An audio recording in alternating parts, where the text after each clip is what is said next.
एक राजा का दूत एक दिन मुगल साम्राज्य बादशाह अकबर के दरबार में पहुंचा। वह अपने साथ पहेली के रूप में पिंजरे में कैद एक नकली शेर लेकर गया था। राजा ने पहेली के साथ एक पैगाम भी भेजा था। पैगाम में लिखा था कि क्या मुगल राज्य में कोई ऐसा बुद्धिमान है जो पिंजरे और शेर को छुए बिना बाहर निकाल सके। पहेली के साथ भेजे गए पैगाम में यह भी साफ लिखा था कि पिंजरे से शेर को बाहर निकालने के लिए एक व्यक्ति को एक ही बार मौका मिलेगा। अकबर काफी परेशान हो गए। उन्हें लगा कि यह तो बहुत मुश्किल है और अगर शेर को पिंजरे से बाहर नहीं निकाल पाए तो मुगल राज्य की काफी बदनामी भी होगी। ये सब सोचते सोचते उन्होंने दरबार में मौजूद सभी की तरफ देखते हुए पूछा, है कोई जो इस पहेली को सुलझा सके। लेकिन हर कोई इसी सोच में डूबा था कि आखिर यह संभव कैसे हो सकता।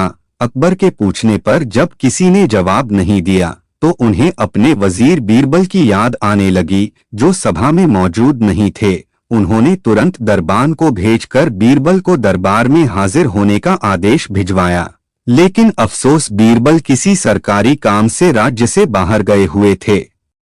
बादशाह ने एक बार फिर दरबारियों से पूछा, क्या किसी के पास इस शेर को पिंजरे से बाहर निकालने की कोई तरकीब है।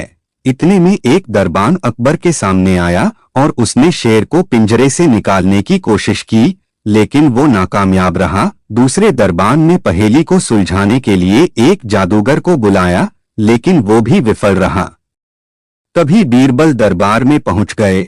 अकबर को परेशान देखकर बीरबल ने पूछा, क्या बात है सम्राट, आप इतने परेशान क्यों हैं। बादशाह ने तुरंत शेर से जुड़ी पहेली के बारे में बीरबल को सब कुछ बताया। अकबर ने बीरबल से पूछा, क्या तुम इस शेर को पिंजरे से बाहर निकाल सकते हो। बीरबल ने कहा, हाँ, मैं कोशिश कर सकता हूँ। अकबर बहुत खुश हुए, क्योंकि मुगल साम्राज्य में बीरबल के जैसा बुद्धिमान और चतुर दूसरा कोई नहीं था।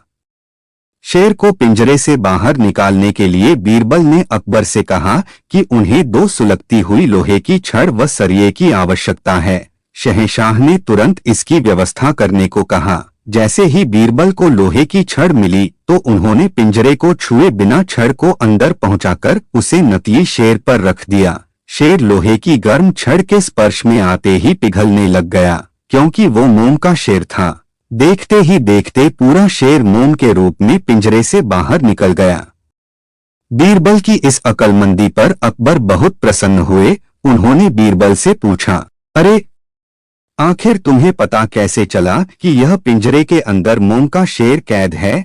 बीरबल ने बड़ी ही नम्रता से जवाब दिया, हजूर, बस शेर को गौर से देखने की जरूरत थी। मैंने जब पहेली के बारे में जानने के बाद उसे गौर से देखा तो लगा कि यह मोम का शेर हो सकता है। साथ ही राजा ने यह भी नहीं बताया था कि शेर को कैसे बाहर निकालना है, तो मैंने उसे पिघलाकर बाहर निकाल दिया।